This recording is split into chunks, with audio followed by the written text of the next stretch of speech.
खास तौर पे जो 20 साल 21 साल 22 साल के नौजवान मुझे सुन रहे होंगे पूरे हिंदुस्तान में, आज जहां पर भी सुन रहे हैं,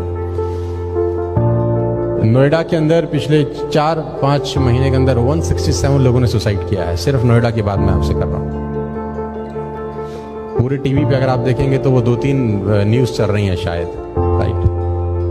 और सिर्फ नोएडा में 167 सुसाइड हैं पिछले मार्च लॉकडाउन से लेकर 31 अगस्त तक। और बहुत सारे सुसाइड फाइनेंशियल क्राइसिस की वजह से होते हैं।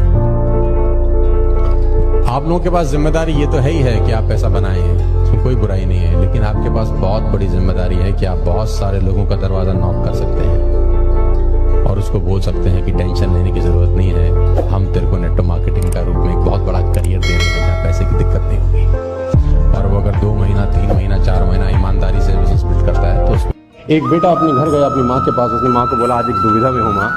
तो माता ने बोला क्या हुआ? बोला बेटा आज एक ऐसा काम करने के लिए बोला गया है जिसमें पैसे तो बहुत हैं लेकिन मन गवाही नहीं देते। जिसमें पैसे तो बहुत हैं लेकिन मन गवाही नहीं देते।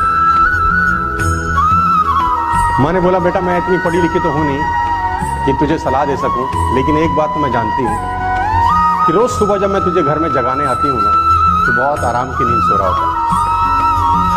कभी ऐसा ना हो कि मैं किसी दिन तुझे जगाने आऊं और तू जागता मिले। बाकी तू समझदार है। मां बोल के चली गई। मां बोल के चली गई और बेटा बोला mama I got my answer. दुकानदार ने मैनेजर को चपेटा, मैनेजर ने बीवी को मारा, बीवी ने बेटे को मारा, बेटे ने छोटे भाई को मारा। अब छोटा भाई के घर में और कुछ था नहीं जिसको पीट सके, तो गुस्से में बाहर गया, बाहर कुत्ता था, उसे लात मारी।